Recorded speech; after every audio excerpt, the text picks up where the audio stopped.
Students, कैसे हैं आप? उम्मीद करता हूं अच्छे होंगे। आज हम स्टार्ट कर रहे हैं 12th क्लास की फिजिक्स का पार्ट 2 अध्याय पहले का, जिसका नाम है वैद्युत आवेश तथा क्षेत्र। इससे पिछले पार्ट में मैंने वैद्युत आवेश के बारे में बताया था और वो वीडियो किसी कारणवश थोड़ी छोटी हो पाई थी, उसको आप देख लेना। उससे अगली वीडियो के अंदर ये पार्ट 2 है, इसमें मैं वैद्युत आवेश के बारे में आगे बताता हूं। वैद्युत आवेश उसमें पता चल चुका था। अब बताते हैं हम वैद्युत आवेश के गुण। क्या बताते हैं? वैद्युत आवेश के गुण हमें बताने हैं। वैद्युत आवेश के गुण क्या क्या होते हैं? तो जैसा कि हमें पता चला कि वैद्युत आवेश होता क्या है, किसी वस्तु के ऊपर जब इलेक्ट्रॉन की कमी हो जाती है, इलेक्ट्रॉन की अधिकता हो जाती है, तो इलेक्ट्रॉन की कमी और अधिकता को जैसे प्रदर्शित होती है उसी को वैद्युत आवेश बोलते हैं। ठीक है। अब वैद्युत आवेश के गुण क्या क्या होते हैं? पहला गुण होता है आकर्षण तथा प्रतिकर्षण। ठीक है। आकर्षण तथा प्रतिकर्षण क्या होता है? आकर्षण और क्या होता है प्रतिकर्षण? जब दो समान आवेश होते हैं, समान आवेश कैसे कह सकते हैं? जैसे प्लस है और प्लस है, इसको बोलेंगे समान आवेश। माइनस है, इसे बोलेंगे समान आवेश। और विपरीत आवेश होते हैं, माइनस है प्लस है, ये हो गया विपरीत आवेश। प्लस है माइनस है, ये हो जाएगा विपरीत आवेश। ठीक है। तो इस तरीके से हमें पता चलता है समान आवेश कौन से, प्लस प्लस या फिर माइनस माइनस, और विपरीत आवेश क्या है, माइनस प्लस या प्लस माइनस। ओके, इतनी बात है समझ में। इसको बोलते हैं धनात्मक धनात्मक, ऋणात्मक ऋणात्मक, ऋणात्मक धनात्मक या धनात्मक ऋणात्मक।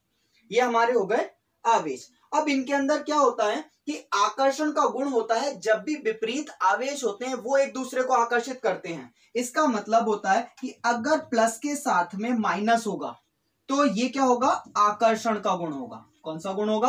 आकर्षण का गुण होगा इसके अंदर, यानी कि वस्तुओं को आकर्षित करेगा, एक दूसरे को आकर्षित करेगा अगर प्लस या माइनस है। ठीक। तो यहां से पता चलता है कि विपरीत आवेश एक दूसरे को आकर्षित करते हैं। एक दूसरे को क्या करते हैं? आकर्षित करते हैं। अब दूसरी बात आती है, अगर प्लस और प्लस है या फिर माइनस और माइनस है, तो ये दोनों एक दूसरे को क्या करते हैं? प्रतिकर्षण का गुण होता है इसके अंदर। किसका गुण होता है? प्रतिकर्षण का। और प्रतिकर्षण का गुण होने पर ये क्या करते हैं? एक दूसरे को प्रतिकर्षित करते हैं। यानी कि अगर प्लस प्लस होंगे तो वो प्रतिकर्षित करेंगे, माइनस माइनस होगा वो प्रतिकर्षित करेगा। तो इससे पता चलता है कि अगर समान आवेश होंगे, समान आवेश होंगे, तो एक समान आवेश होंगे तो वो एक दूसरे को क्या करेंगे? प्रतिकर्षित करेंगे। ये होता हमारा वैद्युत आवेश का पहला गुण। ठीक है। इसके बाद दूसरा गुण देखते हैं। वैद्युत आवेश का दूसरा गुण क्या होता है? वैद्युत आवेश के दूसरे गुण के अंदर आता है वैद्युत प्रेरण। क्या होता है? वैद्युत प्रेरण। बच्चे समझे, देखो वैद्युत प्रेरण होता क्या है। अगर हम एक छड़ लेते हैं और उस पर कोई आवेश नहीं है, ध्यान रखना, ध्यान से सुनना इस बात को, कि अगर कोई भी छड़ होती है वो अगर सामान्य अवस्था में है तो उस पर कोई भी आवेश नहीं होता है, तब जैसे कि मैथ्स के अंदर होता है, एक छोटा सा एग्जांपल बता रहा हूं कि एक कोई परमाणु है या कोई भी इलेक्ट्रॉन है, प्रोटॉन है, न्यूट्रॉन है, उसके अंदर पता चलता है कि इलेक्ट्रॉनों की संख्या जो होती है वो प्रोटॉनों की संख्या के बराबर होती है। कोई भी अगर हमारे पास तत्व है उसके अंदर इलेक्ट्रॉन और प्रोटॉन दोनों आपस में क्या होते हैं? बराबर होते हैं, जब तक उन पर आवेश नहीं होता। ठीक है। इसका मतलब अगर दो इलेक्ट्रॉन है तो दो ही प्रोटॉन होंगे, ये पॉजिटिव होता है और ये निगेटिव होता है। तो जैसे मैथ अप्लाई होता है, मैथ के अंदर प्लस और माइनस आपस में कट जाता है और क्या होता है? जीरो। जीरो का मतलब होता है उदासीन, यानी कि कोई भी उस पर चार्ज नहीं है। ठीक, वो क्या? बैलेंस है। इसी तरीके से अगर कोई भी हमें कोई छड़ दे रखी है, कोई भी तत्व दे रखा है, अगर उस पर कोई आवेश नहीं है तो वो उदासीन होता है, और उदासीन का मतलब उस पर कोई भी आवेश नहीं होता। तो आवेश नहीं है तो वो उदासीन है, यानी कि जीरो है। उसमें प्लस भी बराबर है और माइनस भी बराबर है। ठीक है, इतनी बात आई समझ में। तो अब वैद्युत प्रेरण क्या कहता है हमसे? वैद्युत प्रेरण कहता है कि अगर हमारे पास एक कोई ऐसी छड़ है जिस पर की आवेश है, आवेशित छड़ है, आवेशित छड़ मान सकते हैं कि प्लस प्लस प्लस है। ठीक है। और एक हमारे पास एक नॉर्मल छड़ है जिस पर कोई आवेश नहीं है। ठीक है, जैसे आवेश नहीं होगा तो प्लस माइनस इस तरीके से होगा। क्लियर?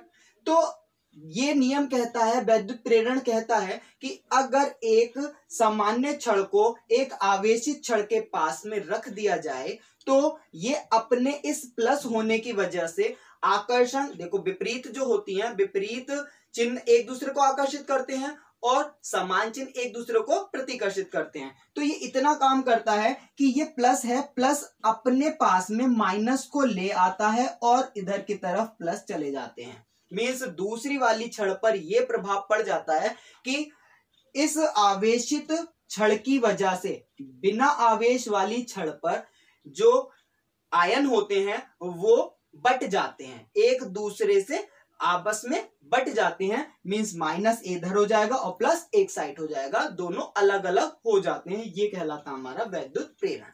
ठीक है, ये वैद्युत प्रेरण का गुण होता है, वैद्युत प्रेरण है और ये वैद्युत आवेश का गुण है। दो गुण आपको समझ में आ चुके हैं। तो तीसरा गुण होता है इसका आवेशों के योग का गुण, आवेशों के योग का गुण। योग मतलब जोड़, योग का गुण। देखो बच्चे समझें, योग का गुण क्या है? योग का मतलब होता है जोड़। तो हमें पता होना चाहिए आवेश जो होते हैं, समान आवेश आपस में जुड़ जाएंगे और विपरीत आवेश आपस में घट जाते हैं। जैसा कि मैथ के अंदर अप्लाई होता है कि 2 और 1 जोड़ें तो 3 होता है, 3 और 4 जोड़ें तो 7 होता है, और अगर 4 में से 3 को घटाएं तो 1 होता है। उसी तरीके से यहां पर भी आवेश में यही चीज होती है। आवेशों के गुण कहते हैं कि अगर प्लस का 2q है, q मीन्स होता है आवेश, प्लस 2q है और माइनस का q है, तो इसका मतलब इसमें से ये घट जाएगा और क्या बचेगा? प्लस का q बचेगा। ठीक है, या फिर अगर प्लस का 2q है और उसके अंदर q जोड़ दें तो कितना हो जाएगा? 3q हो जाएगा और किसका हो जाएगा? प्लस का। ठीक है, तो मीन्स क्या है? योग जो होता है, योग यही कहता है कि अगर आवेश हमें दे रखे हैं उनको एक साथ रखना है तो वो प्लस प्लस है तो जुड़ जाएंगे, माइनस माइनस है तो जुड़ जाएंगे, प्लस माइनस है तो घट जाएंगे, उनका हमें एक गणितीय रूप प्राप्त हो जाता है। बीज गणितीय रूप जो होता है, बीज गणित के रूप में हम उसको कैलकुलेट कर लेते हैं। ठीक है, समझ में आ गया? नेक्स्ट आता है इसका चौथा गुण। तो चौथा गुण कहता है हमारा आवेश संरक्षण का सिद्धांत, या फिर आवेश संरक्षण का गुण। ठीक है, या का गुण या का नियम का सिद्धांत, कुछ भी लिख सकते हो आप इस जगह। ठीक है, तो ये होता है आवेश संरक्षण का नियम, आवेश संरक्षण का गुण, आवेश संरक्षण का सिद्धांत। ये आपको बता देता हूं, ये संरक्षण शब्द जब भी आएगा तो फिजिक्स के अंदर कहीं पर भी देखें, आपने पहले पढ़ा होगा ऊर्जा संरक्षण का सिद्धांत। ठीक है, तो ऊर्जा संरक्षण का सिद्धांत पढ़ा तो क्या होता है? ऊर्जा को ना तो उत्पन्न किया जा सकता है ना ही नष्ट किया जा सकता है, केवल एक माध्यम से दूसरे माध्यम में परिवर्तित किया जा सकता है, स्थानांतरित किया जा सकता है। ठीक है, द्रव्यमान ऊर्जा का समीकरण, इस तरीके से कई समीकरण है, कई सिद्धांत हैं। तो यही आवेश संरक्षण का भी सिद्धांत है। तो आवेश के ऊपर बात करते हैं यहाँ पर कि आवेश जो होता है वो हमेशा संरक्षित रहता है। संरक्षित का मतलब कभी कम या ज्यादा नहीं होता। एक एग्जाम्पल देते हैं, जैसे कि मैंने आपको बताया था कि एक रेशम का कपड़ा था। किसका कपड़ा था? रेशम का कपड़ा था। तो रेशम के कपड़े के ऊपर हमने क्या किया था कि कांच की छड़ थी और इस छड़ को हमने इस पर रगड़ा था।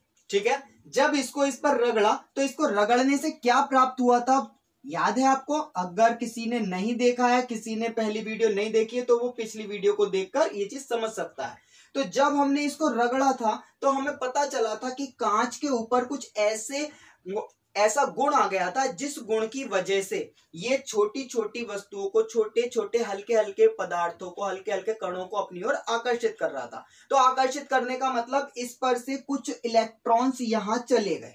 क्या हो गया? यहां से कुछ इलेक्ट्रॉन्स यहां पर आ गए। ठीक है, इस पर से इलेक्ट्रॉन्स इस पर आ गए। जब इधर से एक इलेक्ट्रॉन इस पर आ गए तो यहां सपोज हमारे पास 5, ये इस तरीके से था सपोज। ठीक है, इस तरीके से था। मान लिया हमने कि 3 प्लस थे और 3 माइनस थे। ठीक, अब यहां से इलेक्ट्रॉन्स इसके पास चले गए तो यहां से अगर सपोज 2 इलेक्ट्रॉन इधर की तरफ आ गए हैं, 2 इलेक्ट्रॉन इधर आ गए हैं, हमने इलेक्ट्रॉनों को माना है, तो 2 इलेक्ट्रॉन इधर आ गए हैं, तो केवल ये इलेक्ट्रॉन यहां से हटकर यहां आए हैं, कम या ज्यादा नहीं हुए हैं। ठीक, तो यही कहता है आवेश संरक्षण का नियम कि अगर हम कभी भी किसी आवेश को दूसरे आवेश के साथ रखते हैं तो आवेश हमारे बराबर रहते हैं, आवेशों का मान नहीं बदलता है, बस केवल ये एक जगह से दूसरी जगह पर स्थानांतरित हो जाते हैं, इस जगह से इस जगह पर आ गए। लेकिन जो इनका माइनस चार्ज था, 1 2 3 वैल्यू थी, वो 3 वैल्यू ही बनी रहेगी, वो 2 यहां से हटकर यहां पर आ गए। ठीक है ना, क्लियर। तो इससे क्या पता चलता है कि आवेश जो है, आवेश हमेशा बराबर रहते हैं, आवेश कभी भी घटते या बढ़ते नहीं है, केवल एक जगह से दूसरी जगह पर स्थानांतरित रहते हैं। कुल अगर उसको देखा जाए तो कुल वही का वही विद्यमान रहता है, यानी कि नियत रहता है। ठीक है, नेक्स्ट देखते हैं। नेक्स्ट आता है इसके बाद अगला नियम, जो 5वां नियम है। 5वां नियम कहता है आवेशों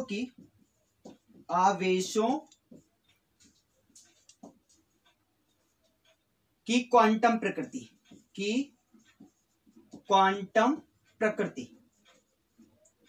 देखो बच्चे, क्वांटम प्रकृति क्या होती है? आवेशों की क्वांटम प्रकृति, प्रकृति के अंदर जितने भी आवेश हैं वो सारे के सारे किस फॉर्म में है, ये चीज मैं बता देता हूं कि किसी पर 3.2 इंटू 10 की पावर -19 कूलम, 1.6 इंटू 10 की पावर -19 कूलम, 4.8 इंटू 10 की पावर -19 कूलम, 6.4 इंटू 10 की पावर -19 कूलम, या फिर 8.0 इंटू 10 की पावर -19 कूलम। ये प्रकृति के अंदर कूलम का मतलब आवेशों के मान होते हैं। ठीक है, ये आवेशों के मान है, इनसे ज्यादा भी हो सकते हैं, मैंने आपको 4-5 लिखकर दिखा दिए हैं कि ये मान होते हैं आवेशों के। ठीक, तो इनके अंदर कुछ कॉमन चीज है, वो कॉमन चीज क्या है? कॉमन चीज ये है कि ये सारे के सारे मान 1.6 इंटू 10 की पावर -19 से गुणा करके आ रहे हैं। 16 दूनी 32, 16 ती 48, 16 चौका 64, 16 पंजे 80।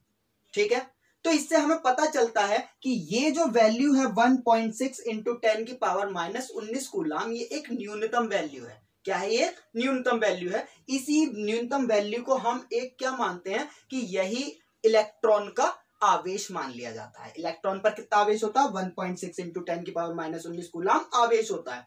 तो आवेशों का जो क्वांटम प्रकृति होती है, क्वांटम प्रकृति कहती है कि अगर हम Q निकालें, क्या निकालें? Q निकालें, तो वो हमें जिस तरीके से यहां अगर ध्यान दें तो ये लिखा हुआ है 2 गुणा 1.6 इंटू 10 की पावर -19, यही तो हो गया 16 दूनी 32। ठीक है, इसी तरीके से यहां पर लिखा हुआ 1 इंटू 10 की 1.6, इतना लिखा हुआ इंटू 10 की पावर -19, यहां लिखा हुआ है 3 इंटू 1.6 इंटू 10 की पावर -19। ठीक है, इस तरीके से हमें ये पता चलता है कि यहां पर जो नंबर्स आ रहे हैं वो क्या है? 1 2 3 4 5 6, इस तरीके से n तक होंगे। कहां तक होंगे? n तक होंगे। समझ में आई? तो ये नंबर्स n तक होंगे, और हमने बताया 1.6 इंटू 10 की पावर -19, ये जो वैल्यू होती है उसको हम E बोलते हैं। क्या बोलते हैं? E, यानी कि इलेक्ट्रॉन पर आवेश। इलेक्ट्रॉन का आवेश कितना होता है? 1.6 इंटू 10 की पावर -19 कूलम। तो यहां से हमें पता चलता है, अगर हमने यहां 2 रखा और 1.6 इंटू 10 की पावर -19 क्या? E है। ठीक है, तो यहां E के साथ 2 3 4 कुछ भी हो सकता है, और कहां तक हो सकता है? n तक। तो हम यहां पर एक वर्ड ले लेते हैं n, और ये हो गया E। तो क्या हो जाता है फॉर्मूला? फॉर्मूला होता है Q बराबर NE।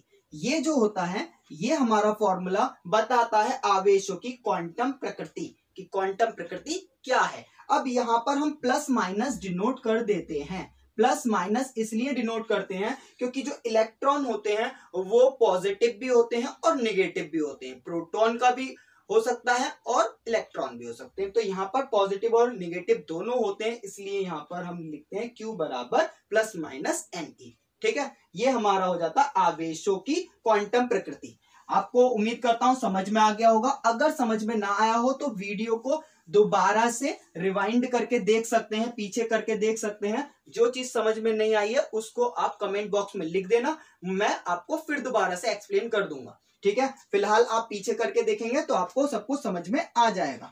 छठा देखते हैं। छठा कहता आवेशों की मात्रा। आवेशों की मात्रा पर वेग का प्रभाव। पर वेग का प्रभाव।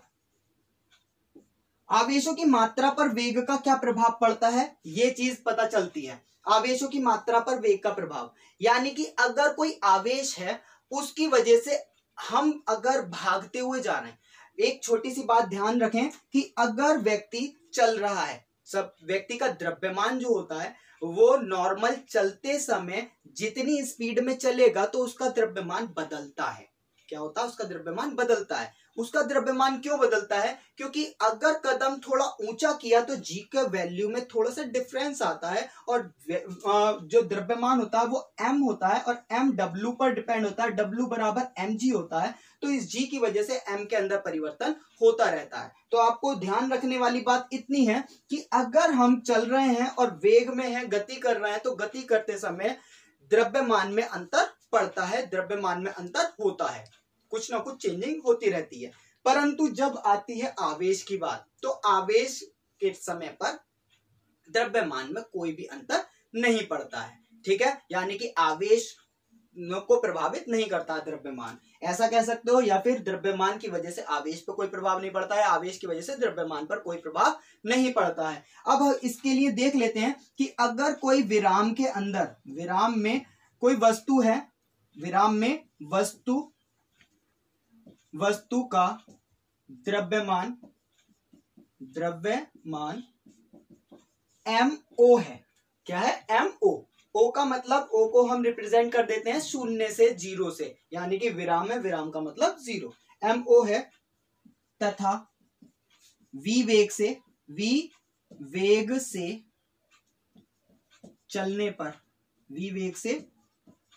चलने पर द्रव्यमान जो है, द्रव्यमान mv हो जाता है। कितना हो जाता है, mv हो जाता है। तब इससे हमें जो फॉर्मूला प्राप्त होता है वो प्राप्त होता है mv बराबर mo अपॉन रूट के अंदर 1 minus v square upon c square. ठीक है, ये फॉर्मूला बन जाता है कब, आवेशों की मात्रा पर वेग का जब प्रभाव पड़ता है तब। ठीक है, तो ये क्या है, यहां पर mo है हमारा विराम में वस्तु का द्रव्यमान, और v वेग से जब चल रहा है द्रव्यमान हो जाता है mv। अब mv बराबर mo अपॉन, या m नॉट बोल सकते हैं इसको, m not upon root 1 minus v square upon c square. v क्या होता है, चाल होती है, c होती है प्रकाश की चाल। v क्या होती है, चाल, और c क्या होती है, प्रकाश की चाल। ठीक है, तो यहां से आपका ये टॉपिक क्लियर हो जाता है। कौन सा, वैद्युत आवेशों के गुण। अब वैद्युत आवेश जो है उनके गुण आपको पता चल गए हैं। इसके बाद आता है आपका, बहुत इंपॉर्टेंट है, आप बहुत ध्यान से समझना इस चीज को, कूलाम का नियम। कूलाम का नियम बहुत इंपॉर्टेंट है और ध्यान से समझना, हर साल आता रहता है। ठीक है, कहीं ना कहीं मिलेगा कूलाम लॉ या कूलाम का नियम, इंपॉर्टेंट है। ठीक, क्या होता है कूलाम का नियम, बच्चे समझिए। यहां पर एक शब्द आएगा बिंदु। क्या आएगा, यहां पर एक आता है शब्द बिंदु आवेश। बिंदु आवेश, पहले डेफिनेशन बता देता हूं। डेफिनेशन क्या होती है कूलाम के नियम की, कि किन्हीं दो बिंदु आवेशों के मध्य लगने वाला आकर्षण तथा प्रतिकर्षण बल। समझ लेना कि दो बिंदु आवेशों के, एक बिंदु आवेश ये है और एक बिंदु आवेश ये है, किन्हीं दो बिंदु आवेशों के मध्य लगने वाला, इन दोनों के बीच में लगने वाला आकर्षण और प्रतिकर्षण बल, आकर्षण और प्रतिकर्षण बल, इन दोनों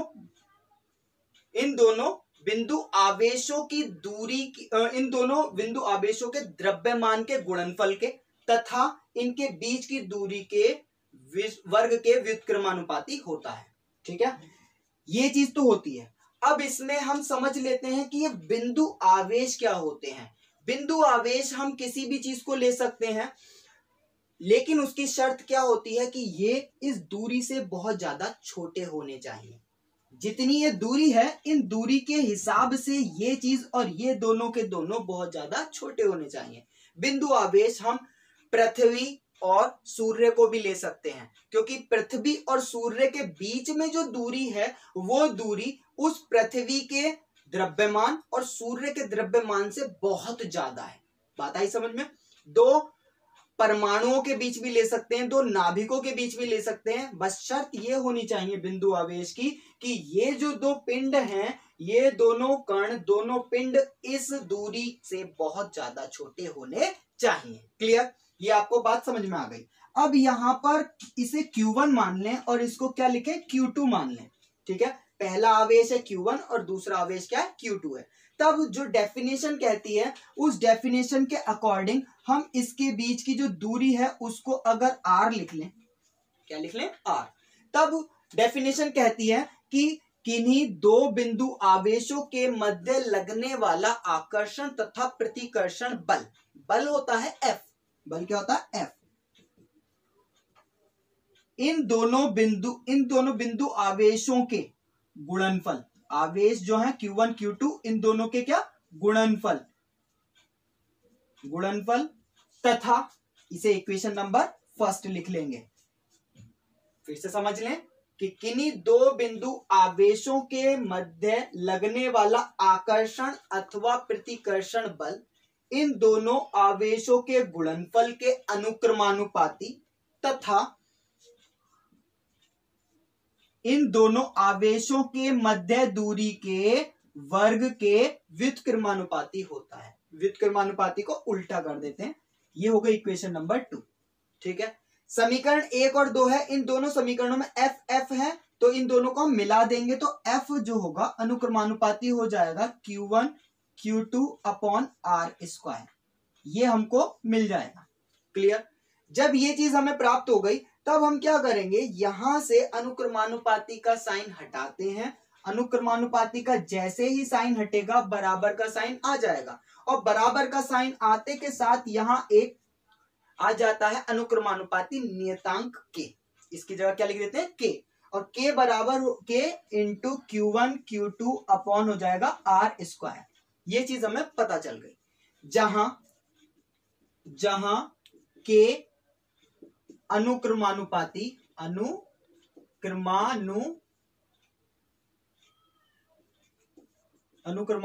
नियतांक है। ठीक है, K अनुक्रमानुपाती नियतांक है। एक तो फॉर्मूला बैठ गया ये। ठीक है, अब इसके बाद बच्चे ध्यान से देखेंगे, अब ये K जो आया है इसे बिगाड़ देता हूं मैं, आपको अगर नोट करना हो तो आप पीछे जाकर नोट कर लेना। ठीक है, अब यहां से हमें इतना तो पता चल गया। अब ये जो K होता है, इस K की वैल्यू होती है K बराबर 1/4 पाई एप्सिलॉन नॉट होता है। चूंकि K बराबर ये होता है, ये आपको याद रखना है।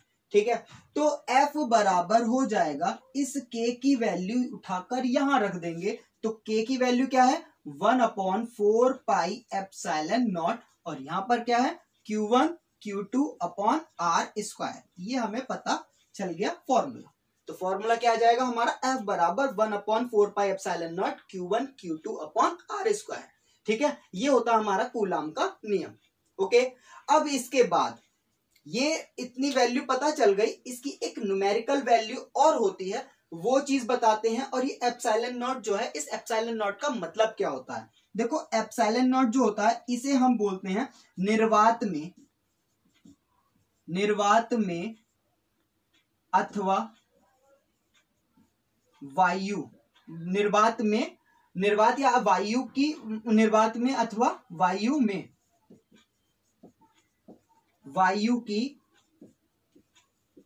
वैद्युतशीलता क्या होती है, वैद्युतशीलता। ये एप्सिलॉन नॉट होता है निर्वात में अथवा वायु में वायु की वैद्युतशीलता होती है। ठीक है, और इस एप्सिलॉन नॉट की वैल्यू होती है, एप्सिलॉन नॉट बराबर होता है 8.854 इंटू 10⁻⁻12 और कूलाम स्क्वायर प्रति न्यूटन मीटर स्क्वायर, ये इसका फॉर्मूला होता है। ठीक है, ओके, ये फॉर्मूला होता है। अगर आपको दिखाई नहीं दे रहा है ये, तो मैं इसको ऊपर एक बार फिर से लिख देता हूं।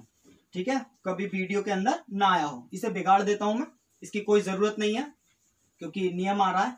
देख लेते हैं, तो फिर से लिख देता हूं। एप्सिलॉन नॉट की जो वैल्यू होती है वो होती है 8.854 इंटू 10 की पावर -12 कूलाम स्क्वायर प्रति न्यूटन मीटर स्क्वायर, ये होता है इसकी वैल्यू।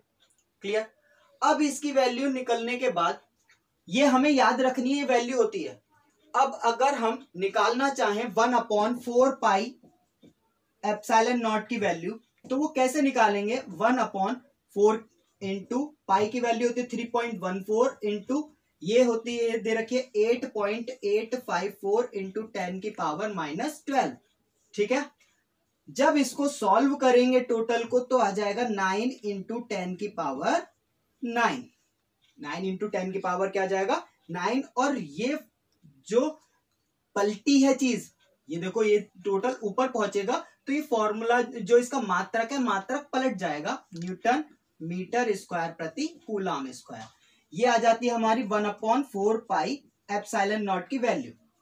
ठीक है, इस वैल्यू को उठाकर पहले फॉर्मूले में रख देते हैं, तो F बराबर जो ये मान था इसकी जगह रख देंगे 9 इंटू 10 की power 9 Q1 Q2 upon R square. ये हमें पता चल गया फॉर्मूला, एक फॉर्मूला यहां से आ जाता है। ठीक है, क्लियर, ये इतनी बात आ गई समझ में आपको। अब अगर इसका निकालना है मात्रक, तो मात्रक कैसे निकालेंगे? मात्रक भी निकालना बता देता हूं। मात्रक कैसे निकाला जाएगा? मात्रक देखिए F बराबर क्या था formula? 1/4 pi epsilon not Q1 Q2 upon R square, ये था। ठीक है, इसके अंदर F जो है बल है, बल का मात्रक क्या होता है? न्यूटन। बल का मात्रक क्या होता है? न्यूटन। Q है कूलाम, कूलाम होता है, Q मतलब होता है आवेश, और आवेश का मात्रक होता है कूलाम। कूलाम को या तो हिंदी में कूलाम लिख लो या फिर C लिख लेते हैं। R है दूरी, है दूरी का मात्रक होता है मीटर। क्या होता है? मीटर।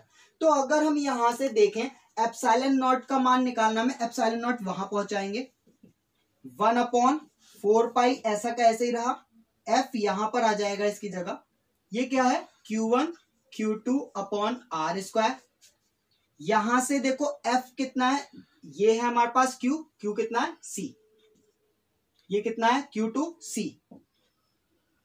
1/4 पाई एप्सिलॉन नॉट क्या है? एक अचर पद है। अचर पद का कोई भी मात्रक नहीं होता है, इसे हम छोड़ देंगे।